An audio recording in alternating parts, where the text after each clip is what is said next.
Programme में आपको खुशामदीद कहते हैं। मैं असदुल्ला खान हूँ। बरतानिया में गैर कानूनी तारकीन वतन का दाखिला, फिर वहाँ पर उनका क़याम, इस हवाले से हम बहुत अरसे से प्रोग्राम कर रहे हैं। हुकूमत इस मसले से निपटने के लिए कभी कानून साजी करती है, कभी नई नई तजावीज़ लेकर आती हैं। अब ये जो तजवीज़ है कि जो गैर कानूनी तौर पर दाखिल होने वाले सियासी पनाहगुज़ीन हैं इनको रवांडा भेजा जाए, ये तजवीज़ बुनियादी तौर पर क्यों आई? इस पर क्या ये जो हुकूमती पॉलिसी है इस पर ख़ुद जो कंजर्वेटिव पार्टी की साबिक वज़ीर-ए-आज़म हैं थेरेसा मे, उन्होंने भी इसकी मुखालफत की है और वो समझते हैं कि कानून, अखलाकियात और इफ़ादत के जो मयारात हैं उस पर ये पूरा नहीं उतरती और ये बहुत एक नाइंसाफ़ी पर मबनी चीज़ है। इस पर हम बात करेंगे आज के प्रोग्राम में। इसके ये क्यों पॉलिसी लेकर आई गई और इससे क्या होगा और इसकी मुखालफत क्यों की जा रही है या इसकी हिमायत में अगर है तो कोई क्यों है। तमाम पहलुओं पर एक नज़र डालते हैं। मेरे साथ ग़ुलाम हुसैन अमान साहब मौजूद हैं, ब्यूरो चीफ़ हैं यूके के। बहुत शुक्रिया ग़ुलाम।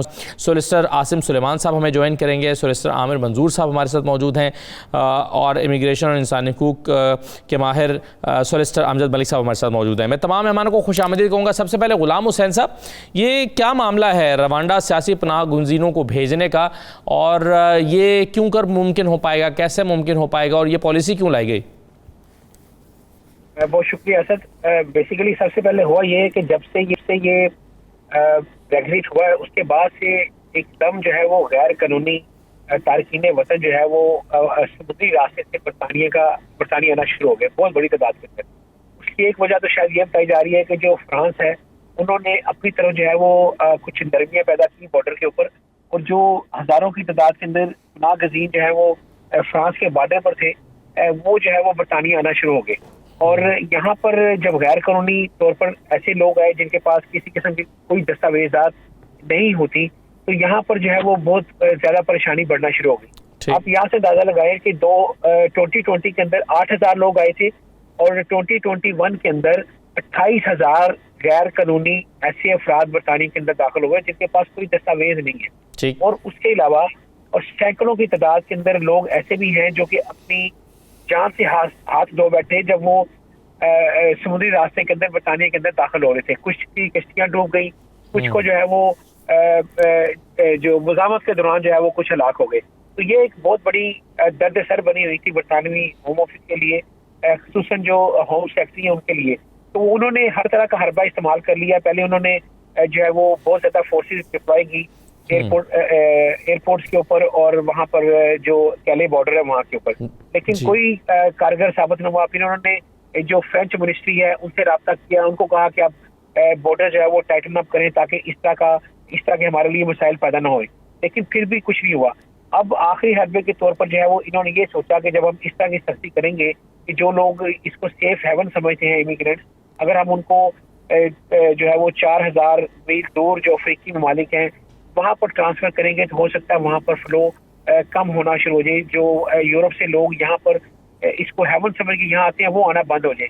तो लेकिन इसके ऊपर जो इंसानी हकूक़ की तंजीमें हैं, जो इमिग्रेंट्स वाच डॉग हैं, उन्होंने बहुत ज्यादा मुखालफत की और यहाँ तक कि जो सबसे ज्यादा क्रिटिक्स थी इमिग्रेंट्स के लिए वो थेरेसा मे थी जो कि सबका प्राइम मिनिस्टर है। सही। उन्हें भी जो है मगर सवाल ये कि ये तजवीज़ क्यों आई कि इनको रवांडा भेजा जाए और फिर रवांडा ही क्यों?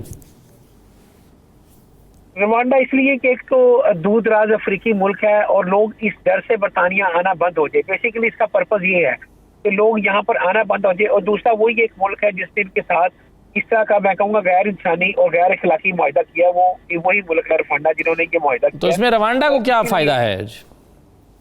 रवांडा जो है वो जो पैसे यहाँ पर इमिग्रेंट्स के ऊपर ये खर्च करते थे, अब ये वहाँ पर उनको उस मद के अंदर बहुत कम पैसे देंगे जो कि वहाँ पर इनके शहरी को रखेंगे। जो कि इमिग्रेंट का एक आप जब तक उनका इमिग्रेंट स्टेटस जो है वो क्लियर नहीं होता तो आपको यहाँ पर रिहाई देनी पड़ती है बरतानिया को। फिर उनको तो इस पर इम्प्लीमेंटेशन क्या शुरू हो गई है या होनी है या ये कानून बन गया है या मरहले में है कि इसका स्टेटस क्या है इस वक्त? ये इसके लास्ट वीक दस्तखत हो चुके हैं। अच्छा। और अब इसका इम्प्लीमेंटेशन का वक्त है। अब जैसे जैसे लोग आएंगे ये भेजना शुरू कर देंगे। अब ये अदालत में भी चैलेंज हो चुका है और माहिरीन कवानीन है, अगर आपको ज्यादा बेहतर वो बताएंगे, लेकिन ये कहा जा रहा है कि ये ज्यादा देर नहीं चलेगा और इनको गवर्नमेंट को ये फैसला वापस लेना पड़ेगा। ये अखलाकी तौर पर भी और इंसानी और इसका इतलाक गुलाम हुसैन साहब सिर्फ उन लोगों पर होगा जो आज के बाद आएंगे या जो पहले आ चुके हैं उन पर नहीं होगा? नहीं, इन्होंने कहा है कि जो 1 जनवरी 2022 से जो यहाँ पर ऑलरेडी आए भी हुए हैं, ये उनको भी भेजेंगे। तो ये बेसिकली जो यहाँ पर इसी साल जो है, जब से आप कह लें कि जब से ब्रेक्जिट का इतलाक हुआ है, उस वक्त इसको करना शुरू कर रहे हैं। सही है। अच्छा अमजद मलिक साहब, ये सुना है कि ये सिर्फ इसका इतलाक सिंगल्स पर होगा, सिंगल मर्दों पर, जो फैमिली के साथ आ रहे हैं, बच्चों के साथ हैं, उनके ऊपर नहीं होगा। इसके बावजूद आप इसको कैसा कानून देखते हैं? आपकी इसके बारे में क्या राय है? बहुत शुक्रिया असद। मैं समझता हूँ कि इसमें थोड़ा सा सेंसिटिविटी इन्वॉल्व है। बरतानिया जो है वो जिनीवा कन्वेंशन का सिग्नेटरी है, और एनीबडी जो आपके शोर पे आता है, आपके साहिल पे आता है, या एयरपोर्ट पे या बड़ी रास्ते से, और वो कहता है कि मेरी जान को खतरा है, और race, religion, nationality, political and religious opinion की वजह से वो अपने मुल्क वापस नहीं जा सकता, तो बरतानिया मजाज है कि वो उसको प्रोसेस करे, उसको एक डिसीजन दे, उसकी दरख्वास्त के ऊपर गौर करे, एक फैसला दे, और उसके ऊपर अपील का हक दे, और उनके तमाम शवाहिद को जो है वो प्रोसेस करे, जो भी उसके पास दरख्वास्त आई है। अब ये जो कर रहे हैं, पॉलिसी बना रहे हैं, 120 मिलियन का पायलट प्रोजेक्ट है। आई अंडरस्टैंड कि 20,000 लोग ज़्यादा आए हैं 2021 में, ब्रेक्जिट एंड जो कोविड की वजह से, उसके बाद हालात खुले हैं तो गर्म मौसम होने की वजह से लोग ज़्यादा आए हैं, लेकिन इसका मतलब ये नहीं है कि आप अपनी शिफ्ट करें। इट्स लाइक पासिंग अ बक। अपनी रिस्पॉन्सिबिलिटी आप एक ऐसे गरीब मुल्क के ऊपर शिफ्ट कर रहे हैं, थर्ड वर्ल्ड कंट्री में, जहाँ का ह्यूमन राइट रिकॉर्ड ठीक नहीं है। सो आप सिग्नेटरी हैं to Geneva convention and European convention on human right, लेकिन आप अपनी जिम्मेदारी एक गरीब मुल्क के ऊपर डाल रहे हैं सिर्फ इसलिए कि आप पे मास्टर हैं, कि आपके पास पैसे हैं। तो आप पूरी दुनिया में चैंपियन हैं ह्यूमन राइट्स के, लेकिन आप रादर देन कि आप यूएन के फोरम पे जाते और कहते कि हमारी सलाहियत नहीं है, या हम इससे निपटने से कासर हैं, या दुश्वारियां आ रही हैं, तो कोटा सिस्टम किया जा सकता था कि हम एक हद तक खुद लेंगे, बाकी लोग शेयर करें, और यूएन में बैठ के उसका कोई हल निकाला जाता, और लोगों को वहां से ही आप डिस्पोज कर सकते हैं। मसलन आपको खतरा है कि फ्रांस से लोग ज्यादा आ रहे हैं, तो आप फ्रांस पे पहुंचने वाले लोगों को ही कोटे के तहत ले सकते हैं कि बाकी यूरोपियन मुल्कों में उसकी तकसीम हो सके। तो मेरे ख्याल में गैर दानिशमंदाना है। चैरिटीज ने, ह्यूमन राइट ऑर्गेनाइजेशन ने इसको वेलकम नहीं किया। Former prime minister and interior secretary जो है उन्होंने इसको वेलकम नहीं किया, और लोगों में तशवीश पाई जाती है कि आप अपनी जिम्मेदारी लोगों के कंधे पे डाल रहे हैं, rather than dealing with proper anxiety of immigration, या लोगों का स्मगलरों के, ह्यूमन ट्रैफिकर्स के जरिए आपके शोर पे पहुंच जाना, उसके ऊपर आप काम करें। आप जो आ चुके हैं उनको ही सजा देने के ये मुतरादिफ है। सही है। तो इस पर आमिर मंजूर साहब, आप क्या समझते हैं कि क्या ये जो पॉलिसियाँ बनाई गई है, ये पहले से जो मौजूद कवानीन हैं, ख़ास तौर पर इंसानी हुकूक के कवानीन, उससे मुतसादिम है? ये देखिए, सबसे पहले आप सुन के ये हैरान होंगे कि ये जो स्कीम इंट्रोड्यूस करवाई गई है, ये पर्सनली जो प्रीति पटेल हैं इन्होंने अप्रूव की है, और इसको रेयर मिनिस्टीरियल डायरेक्शन कहा जाता है, जो कि होम ऑफिस में लास्ट 30 ईयर्स में ये जो सेकंड टाइम है जो ये यूज़ हुई है। यानी 30 ईयर्स तक ये कभी भी इस तरह की डायरेक्शन जो है वो यूज़ नहीं की गई, जिसका मतलब ये है सादा लफ्ज़ों में कि जो प्रीति पटेल है वो इसकी डायरेक्ट रिस्पॉन्सिबिलिटी इसकी ले रही हैं वो। और इसको बहुत सारे, जिस तरीके से मेरे दोस्तों ने पहले भी बताया कि लोगों ने इसको डिसअप्रूव किया या उसको लाइक नहीं कर रहे, इसको क्रिटिसाइज कर रहे हैं। इसी तरीके से जो सिविल सर्वेंट्स हैं यहाँ के, वो भी इसको क्रिटिसाइज कर रहे हैं, लेकिन वो उसको स्टॉप नहीं कर रहे, वो साइन कर रहे हैं। चूँकि यहाँ पे यूके में ये कस्टम है कि वो जो एग्जिस्टिंग गवर्नमेंट होती है उसको ऑलवेज वो सपोर्ट करते हैं। लेकिन जो सबसे इम्पोर्टेंट चीज़ जो थ्रीसा मे का, जिस तरह मलिक साहब ने पहले जिक्र किया कि थ्रीसा मे जो इसको अगर क्रिटिसाइज कर रही हैं, तो थ्रीसा मे पहले प्रीवियसली सेक्रेटरी ऑफ स्टेट रह चुकी हैं, और जो लोग यहाँ पे रहते हैं वो जानते हैं कि थ्रीसा मे के दौर में जो इमिग्रेशन कानून थे उसके अंदर बड़ी जो थी वेरिएशन आई, और बहुत ज़्यादा चेंज और बहुत ज़्यादा स्ट्रिक्ट पॉलिसीज़ लेके आई। अब वो अगर इसको क्रिटिसाइज कर रही हैं तो वो 3 बेसिस के ऊपर इसको क्रिटिसाइज कर रही हैं। वो एक तो फर्स्ट ऑफ ऑल इसकी लीगैलिटी को वो कह रही हैं कि लीगैलिटी इसकी जो है वो उस स्टैंडर्ड को मीट नहीं कर रही। दूसरा प्रैक्टिकलिटी, और तीसरी एफिकेसी, यानी रिजल्ट्स इसके क्या होंगे। लीगैलिटी के पॉइंट ऑफ व्यू से अगर देखा जाए तो जिस तरह अगर देखा जाए यहाँ पे जो जब लोग आते हैं तो क्या आप उनको फेयर ट्रायल है वो दे पाएंगे, क्योंकि जो रवांडा है वो तो इटसेल्फ ऐसा कंट्री है जिसके ऊपर जो है यूके की जो गवर्नमेंट है वो उन्होंने क्रिटिसाइज किया कि आप तो ह्यूमन राइट्स की जो वायलेशन करते हैं और आप जो प्रॉपरली वो फॉलो नहीं करते, और उसको रिकमेंडेशंस दिए इन्होंने रिसेंटली। और इसी तरह अगर इसकी प्रैक्टिकलिटी देखी जाए तो इनको जो पर पर्सन है वो 20 to 30,000 पाउंड कॉस्ट करेगा रवांडा में भेजने के लिए। और उसके रिजल्ट्स क्या है अल्टीमेटली देखें, जिस तरीके से एवरी ईयर जो लोग हैं वो डे बाय डे इंक्रीज हो रहे हैं, और ये जो स्पेशली ये जो पॉलिसी है ये सिर्फ सिंगल लोगों को टारगेट कर रही है। तो इसका मतलब ये है कि एट द सेम टाइम जो यूके है उसको फैमिलीज एंड बच्चे और जो वुमेन है वो टारगेट करेंगे इन फ्यूचर। यानी किसी भी तरीके से ये जो रिजल्ट्स लेने की कोशिश कर रहे हैं वो प्रैक्टिकली वो नजर नहीं आ रहा कि जो प्रीति पटेल हैं जो ये करने जा रही हैं इससे रिजल्ट्स जो हैं वो अचीव कर पाएंगी। बिल्कुल सही है। चलिए एक छोटा सा ब्रेक लेते हैं, और पहलू हैं उस पर भी बात करते हैं, ब्रेक के बाद वापस आते हैं।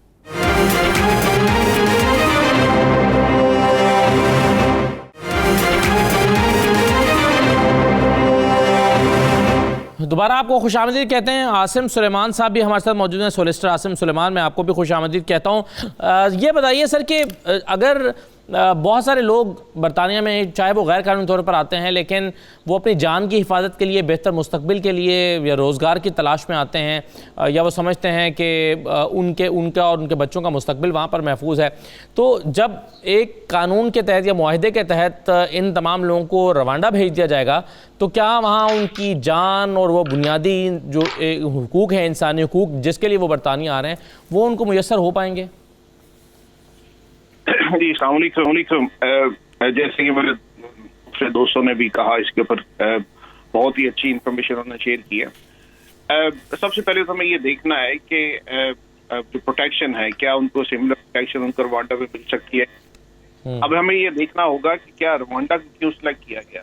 रवांडा को इसलिए सिलेक्ट किया गया कि रवांडा जो है अफ्रीकन में वो कंट्री है जो बाकी कंट्रीज के जो उसके अंदर ऑलरेडी हिस्ट्री है कि वो रेफ्यूजीज को प्रोटेक्शन देता है, लेकिन वो हिस्ट्री वो है जो वहाँ के लोग हैं अफ्रीकन है जो वहीं से जो नेटिव है अफ्रीकन कंट्रीज के, तो उनके लिए एक शायद जो ना कल्चर वाइज बहुत एक वाइज ऑप्शन बन जाती है।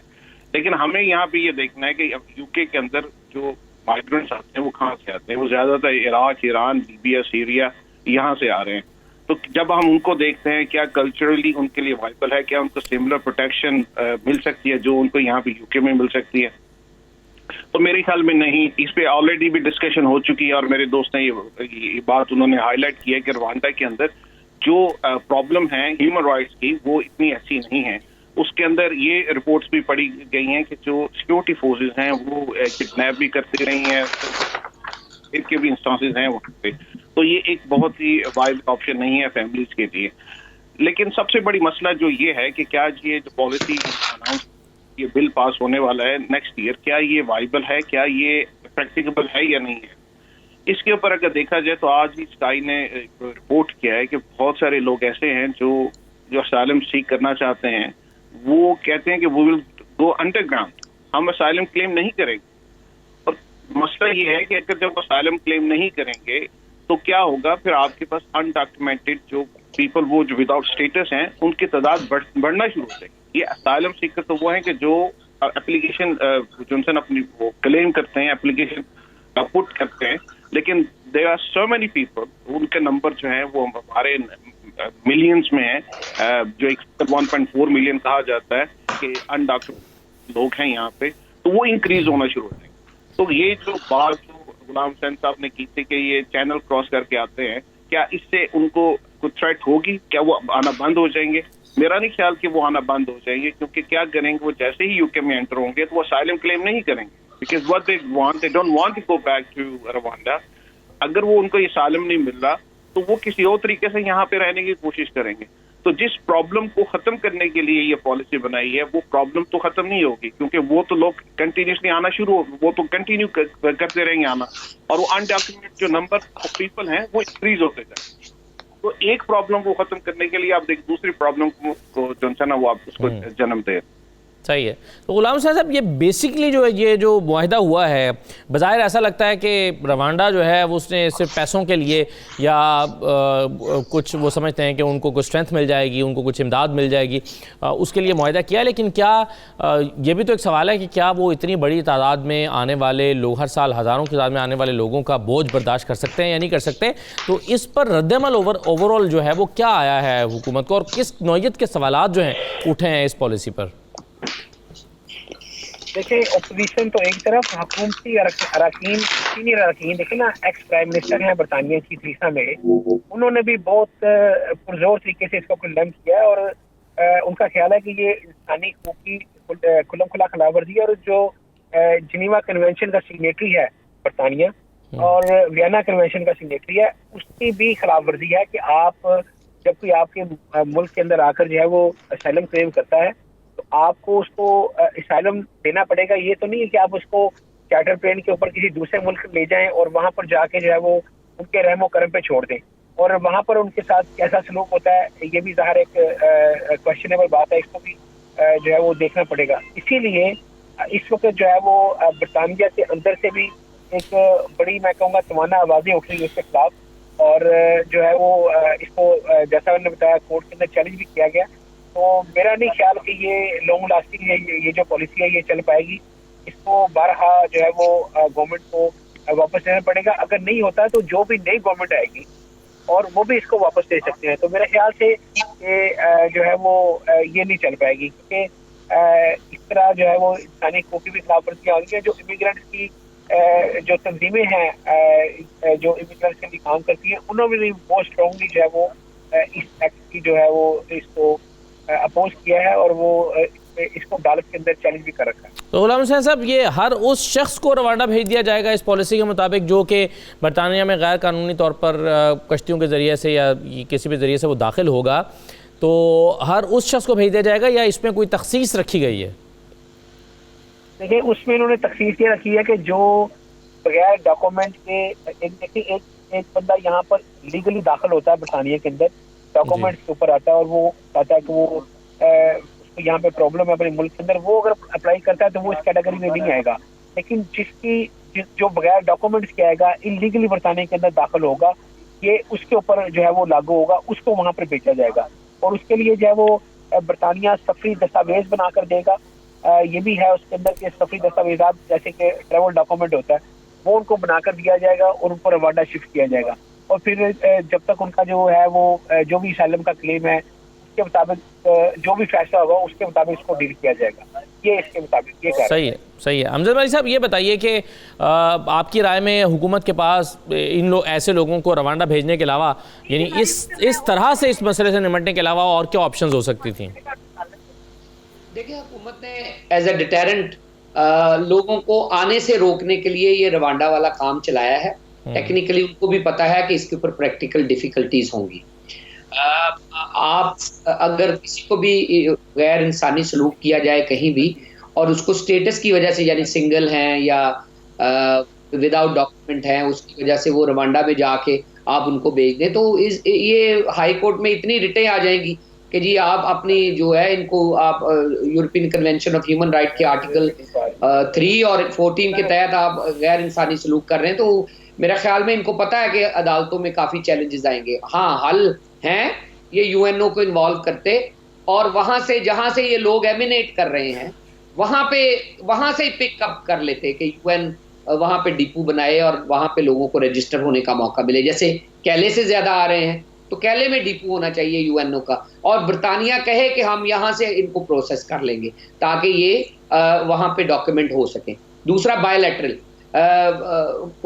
ये कोविड और स्पेशली जो ब्रेक्जिट है उसके बाद इनके फ्रांस के साथ वो पुराने मुआदे जो हैं वो तातुल का शिकार है। इन्हों फ्रांस के साथ बेहतर मुआदा करना चाहिए। उनके साथ यही पैसे जो रवांडा पे इन्होंने लगाने हैं वो उनके साथ शेयर करें, उनको कहें कि जी हम मिलके रोकें और ये चैनल और ये वाला रास्ता इस्तेमाल ना करने दिया जाए और डिटेरेंट प्रॉपरली मिलके कायम किया जाए और यहीं पे लोगों को डील किया जाए। आपने रवांडा जाके जो इंटरव्यू करने, आप वो कैले पे जाके इंटरव्यू कर लें और फ्रांस में वहाँ पे लोगों को इंटरव्यू करें, और अगर जो लोग मुस्तहिक हैं उनको आने दिया जाए, और जो मुस्तहिक नहीं हैं उनको वहीं से डिपोर्ट होने का मौका मिले, रादर देन कि आप रवांडा से डिपोर्ट करें। तीसरा, डबलिन लाइक कन्वेंशन करें। डबलिन कन्वेंशन था कि अगर आप 5 मुल्कों में कहीं भी जाते हैं तो उसी मुल्क में वापस भेज दिए जाएंगे जहां से आते हैं। अब ये ब्रेग्जिट के बाद इनके तमाम मुआहदे जो हैं तअत्तुल का शिकार हैं। इनको अच्छे तरह दो लोगों के साथ, मुल्कों के साथ बायलैटरल मुआहदे करने चाहिए। प्रोसिक्यूशन बहुत कम है, ह्यूमन ट्रैफिकर्स की प्रोसिक्यूशन।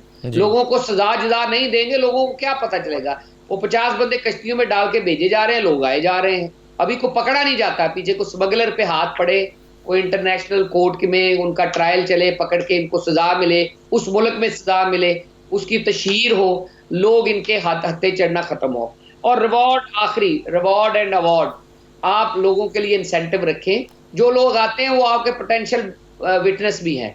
जो कश्ती पे फेरी पे बैठ के आता है बंदा, वो आपका पोटेंशियल स्टार विटनेस भी है कि वो बताए कि किस तरीके से आया, कैसे आया, कहाँ पैसे दिए, कहाँ डॉक्यूमेंट बने। ऐसा को हम देख नहीं रहे।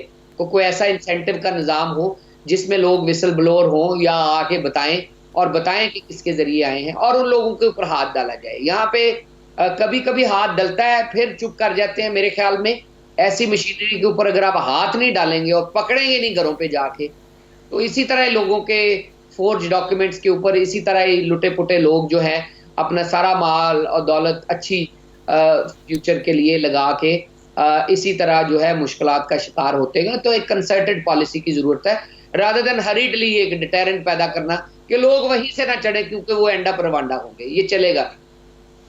सही है, बिल्कुल सही है। चलिए एक छोटा सा मैं ब्रेक के बाद वापस आके इस पर मजीद बात करते हैं।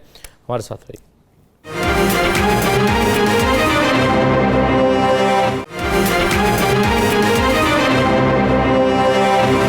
दोबारा खुशामदीद कहते हैं। ये जो दावा किया जा रहा है आमिर मंजूर साहब, ख़ास तौर पर प्रीति पटेल की तरफ से और उनके हामियों की तरफ से, कि जी ये इंसानी स्मगलर्स को एक धचका होगा और उनके लिए जो है वो उनके ख़िलाफ़ बुनियादी तौर पर एक कानून लाया जा रहा है। इंसानी स्मगलर्स की हौसला शिकनी आपके ख्याल में इससे हो पाएगी?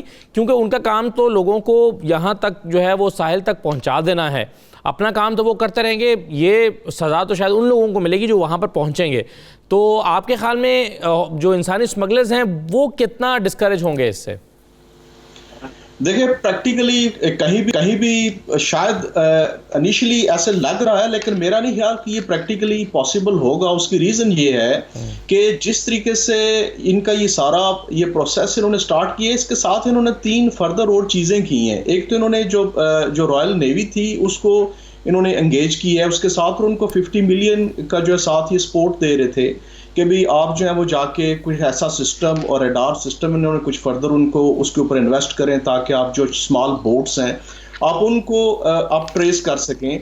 और उसके बाद जो है वो इसी तरीके से इन्होंने 54 मिलियन के लगभग जो थी जो फ्रेंच अथॉरिटीज़ थी उनको भी इन्होंने 2021 के अंदर देने का प्रॉमिस किया था कि आप जो है उन लोगों को रोकें ताकि वो इस टेरिटरी में एंटर ना हो। लेकिन यहाँ पे इन सारी ये जो इस असाइलम के साथ जो बाकी 2-3 चीज़ें नज़र आ रही हैं, इसमें कहीं भी प्रैक्टिकली ये डिस्करेज करने की जो बात कर रहे हैं, डिस्करेजमेंट कहीं नज़र नहीं आ रही। उसकी रीज़न ये है कि जब तक प्रैक्टिकली आप उन लोगों को पकड़ेंगी नहीं तब तक और उनको सज़ा ना दें और फिर उसको जब आप मीडिया के अंदर आप उसको हाईलाइट करें तो तब तक ये चीज़ें नहीं हो पाएंगी। अब इसमें होगा क्या कि अभी तो ये सिर्फ और सिर्फ जो सिंगल मेल हैं उनको टारगेट कर रहे हैं, लेकिन अब आप देखेंगे फ्यूचर में कि अब ये जितने भी जो स्मगलर्स हैं ये मेल्स की बजाय ये अब फैमिलीज को टारगेट करना शुरू करेंगे। और यहाँ पर आप देखेंगे कि वुमेन की और बच्चों की और फैमिलीज की जो है वो ज्यादा माइग्रेशन होगी थ्रू चैनल्स, और किसी भी सूरत में वो जो लोग हैं अपना बिजनेस बंद नहीं करेंगे। इनको चाहिए जिस तरीके से कि भाई उन लोगों को पकड़े और ये पीछे से रूट्स को जो है वो फाइंड आउट करें कि ये कहाँ से जो सारी स्मगलिंग हो रही है और उनको जो है वो निशाने इबरत बनाएं, उनके खिलाफ केसेस करें, तब जाके ये रिजल्ट्स अचीव होंगे। ठीक है, तो बुनियादी तौर पर आप ये कह रहे हैं आसिम सुलेमान साहब, अभी आमिर मंजूर साहब ये कह रहे हैं कि बुनियादी तौर पर इस कानून से लोगों को इनकरेजमेंट मिलेगी कि वो अकेले ना आएँ, फैमिलीज और बच्चों को साथ लेकर आएँ। जी बिल्कुल, उन्होंने वजह फरमाया कि इसमें तो इनकरेजमेंट तो ऑलरेडी है। उसके उसकी वजह सिर्फ वजह ये है कि आप जिन कंट्री से ये माइग्रेंट आ रहे हैं, अब वहाँ की जो सिचुएशन देखी जाए तो वो सिचुएशन भी आप इराक, ईरान, लीबिया देखा जाए, उसमें कहीं ना कहीं इंटरनेशनल कम्युनिटी और जो बरतानिया, मैं उनका नाम लूँगा कि उनकी इन्वॉल्वमेंट शामिल है कि उन्होंने किसी न किसी तरीके को वहाँ पे जो वार की सिचुएशन है, वो कंट्री बहुत ज़्यादा वार इफेक्टेड है और उसमें बरतानिया ने भी ऐसे ही कंट्रीब्यूट किया जैसे रेस्ट ऑफ द वर्ल्ड ने किया था। तो अगर आप जब तक वहाँ पे सेफ्टी नहीं देंगे, सिक्योरिटी नहीं देंगे, वहाँ पे पीस नहीं आएगा, ये तब तक ये सिचुएशन चलती रहेगी। और अमजद मलिक साहब ने भी ये कहा कि ये बहुत ही ज़रूरी है कि आप जो वो डोर्स हैं जहाँ से आते हैं, वो जो चैनल्स हैं वहाँ पे आते हैं, वहाँ पे जाके आपको ये काम करना पड़ेगा। तो तब ही जाके ये जो फ्लो है माइग्रेंट का और ये फ्लो है, ये आते हैं ये चैनल क्रॉस करके, वो रोका जा सके। अब अभी तो इनका फोकस ये है जो चैनल क्रॉसिंग है, लेकिन इसके अलावा बहुत सारे जो चीजें हैं, आप बहुत सारे अदर रूट्स हैं कि जहाँ से लोग आ सकते हैं, कि जो वीजा लेके आते हैं, बहुत सारे लोग हैं जो यहाँ पे आके असाइलम क्लेम करते हैं। और इसी तरीके से जो फ्रांस से जो फेरी से आते हैं और जो ट्रेन के थ्रू आते हैं और जो लॉरीज के थ्रू आते हैं, ये भी बहुत सारे वहीं से लोग आ रहे हैं। तो आपको एक वेन्यू के ऊपर फोकस नहीं करना पड़ेगा, बहुत सारे वेन्यूज हैं जहाँ पे आपको फोकस करना पड़ेगा, बायलैटरल एग्रीमेंट्स करने पड़ेंगे इन चीज़ों को रुकवाने के लिए।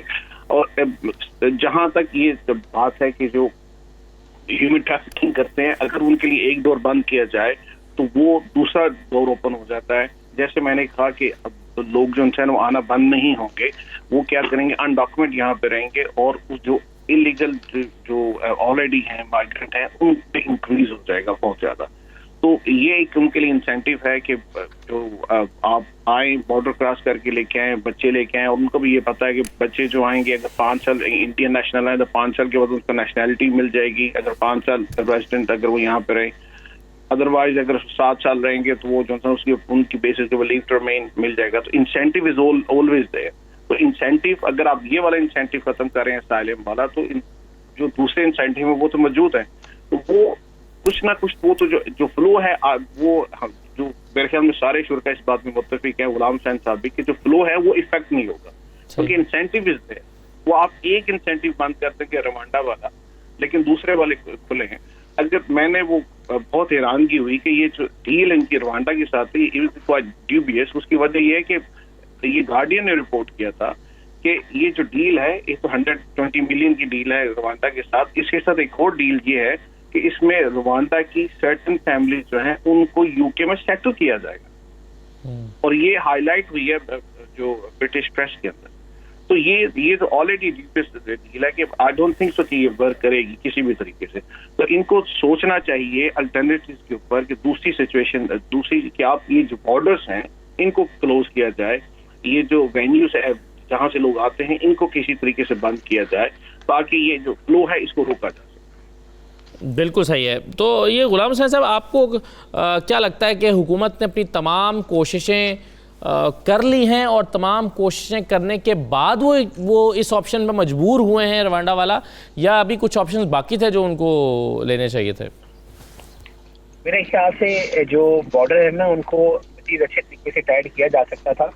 और दूसरा यह है कि फ्रांस से बात की जा सकती थी जहाँ से इलीगल इमिग्रेंट्स आते हैं, अगर वहाँ पर जो है वो उनसे बातचीत की जाती तो देखिए ना, वहाँ से लॉरियों के जरिए और ये जो छोटी कश्तियों के जरिए जब लोग आते हैं जिनकी जान को भी खतरा होता है, इनको रोका जा सकता था, फ्रांस की अथॉरिटी से बात की जा सकती थी। लेकिन ये सिलसिला उस वक्त तेज हुआ है जब ये ब्रेक्जिट हो गया है, तो फिर जाहिर है फ्रांस ने भी कहा होगा कि जो हमारी तरफ इतना बर्डन पड़ा हुआ है हम इस बर्डन को क्यों एक्सेप्ट करें। इसलिए शायद उन्होंने, लगता ही है कि थोड़ा सा अपनी तरफ से आसानियाँ रखी हुई हैं जिसकी वजह से जो लोग हैं वो बरतानिया का रुख करते हैं। तो ये जब तक फ्रांस अथॉरिटी से बातचीत नहीं करेंगे उस वक्त तक ये मामला हल नहीं हो सकता। यही वजह है कि पिछले दिनों बरतानवी होम ऑफिस ने बहुत सारा जो अपना अमला था वो बॉर्डर्स पर लगाया हुआ था, तो उसका नुकसान एक तरफ तो ये हुआ कि बहुत ज़्यादा बैकलॉग हो गया। यहाँ पर जो केसेस थे इमिग्रेशन के वो डिले का शिकार होना शुरू हो गए, तो यहाँ पर भी लोगों को परेशानी शुरू हो गई। और वहाँ पर भी जब बहुत सारे लोग जो है वो इसी चक्कर के अंदर जब कश्तियों के अंदर आते थे तो यहाँ पर सिक्योरिटी एहलकार जो है वो उनको काबू करने की कोशिश कर देते, तो इसी दौरान जो है वो कई 100 अफराद जो है वो समुद्र में जो है वो समुद्र के अंदर जो कश्ती उठने से जो हलाक हुए। तो इस तरह की मेरा ख्याल से ये प्लानिंग, लैक ऑफ प्लानिंग की वजह से जो है वो ये सारी सूरत हाल हो रही है। और यही वजह है कि प्रीति पटेल जो होम सेक्रेटरी है, इसके ऊपर इनके अपने लोग भी तनकीद कर रहे हैं। इनको इस तरह की पॉलिसी नहीं बनानी चाहिए जिससे इंसानी जानों का नुकसान हो रहा है, और दूसरा जो है वो जो इमिग्रेंट्स हैं, जो पहले मुश्किल का शिकार हैं, जो कि पहले ही जंगी हालात का शिकार है, चाहे वो अफगानिस्तान से आ रहे हैं, चाहे वो यूक्रेन से आ रहे हैं या किसी और भी कंट्री से आ रहे हैं, तो वो पहले परेशानी का शिकार हैं, चाहे वो सीरिया से आ रहे हैं। तो ऊपर से जो है उनके ऊपर और सख्त जो है वो इक़दाम किए जा रहे हैं। तो मेरा ख्याल है ये इंसानी हकूक़ की तंजीमों को जो है वो इसके ऊपर बरतानिया के ऊपर दबाव बनाना चाहिए कि वो अपना फैसला वापस। ठीक है, चलिए एक ब्रेक ले लेते हैं, ब्रेक के बाद फिर डिस्कशन को कंक्लूड करते हैं। हमारे साथ रहिएगा।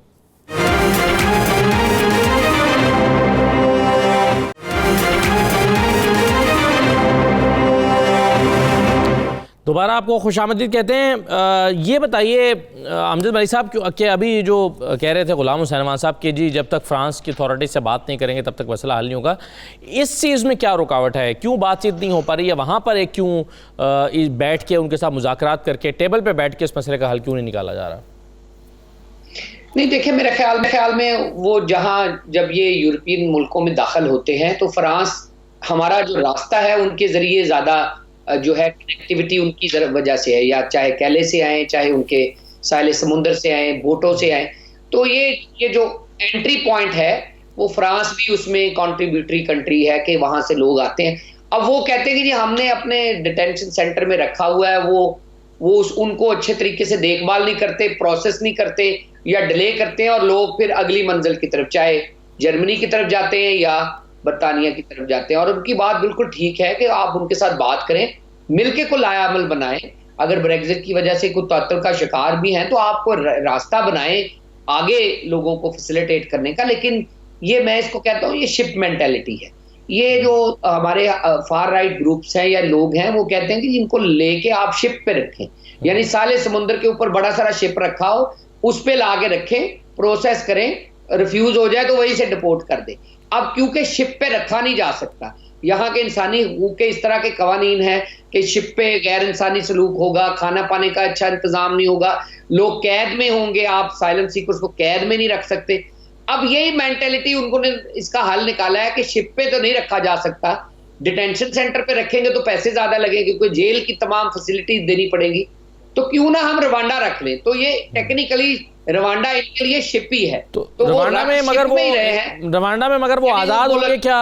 वो आजाद होंगे और वो उनको पैसे देंगे, साइन पोस्ट कर देंगे कि जी हम आपको इस आदमी के पैसे दे रहे हैं, ये रहेगा तो आजाद, लेकिन हम इसके पैसे देंगे, खाने पीने का इंतजाम करेंगे, और फिर वहां पे यूके अथॉरिटीज ही उनके प्रोसेस करेंगे क्लेम, और वो जल्दी करके लोगों को जो है वहां से डिपोर्ट करना शुरू कर देंगे। कि मैंने पहले भी सवाल किया कि क्या रवांडा हर साल इतने लोगों का बोझ सहार सकता है? उसके अपने कॉन्सिक्वेंस। मेरे ख्याल में आप रवांडा की जगह कोई और मुल्क लगा लें, उन्होंने तो बंदा वो मुल्क देखना है ना जो इनकी ऑफर कबूल कर ले, जो इनकी हेजेमनी कबूल करे, जो इनकी यूके बॉर्डर एजेंसी को वहां जाने दे, वहां इंटरव्यू करने दे, जो खुद उस तरह के हालात से गुजरा हो और वो समझता हो कि अगर हमें पैसे मिलते हैं और ये हमें एक किस्म का पार्किंग फैसिलिटी उनको दे रहे हैं हम, कि वो वहां पार्क करके अपनी गाड़ी और उसमें जो है मोबाइल असाइलम प्रोसेसिंग सेंटर लगा दें और वहां पे लोगों को इंटरव्यू करके, बायोमेट्रिक करके, डॉक्यूमेंट करके उनको तेज तर फैसले देते जाएं, और लोगों को मौका दे के भी अब आपका केस ये है, आपने रहना है या जाना है, अब आपकी मर्जी है। तो मेरे ख्याल में वो पार्किंग फैसिलिटी इस्तेमाल कर रहे हैं रवांडा की। रवांडा एज सच तो इतना उनके पास इंफ्रास्ट्रक्चर नहीं होगा कि वो जिनीवा कन्वेंशन या यूरोपियन कन्वेंशन के कंप्लायंस में असाइलम को प्रोसेस कर सके। बरतानिया के पास फैसिलिटी है, बरतानिया अपनी जिम्मेदारी से भाग रहा है। राइट जी। आमिर मंजूर साहब, ये आप क्या गुलाम हुसैन साहब की बात से इत्तफाक करेंगे कि बुनियादी तौर पर इसको इम्प्लीमेंट तो नहीं किया जा सकता, नहीं किया जा सकेगा, ये सिर्फ लोगों को डराने के लिए है ताकि लोगों के यहाँ पर आने के रुझान में कमी वाक़ हो? देखिए, ये दोनों पर्पसेस के लिए होगा। ऑफ कोर्स कुछ ना कुछ अफेक्ट ज़रूर होगा कि जब इंटरनेशनली तौर पे ये चीज़ जब लोगों को ये पता चलेगी कि भाई यूके पहुंचते ही उन्हें अफ्रीका में रवांडा भेज दिया जाएगा, तो ऑफ कोर्स वो 10 दफ़ा सोचेंगे।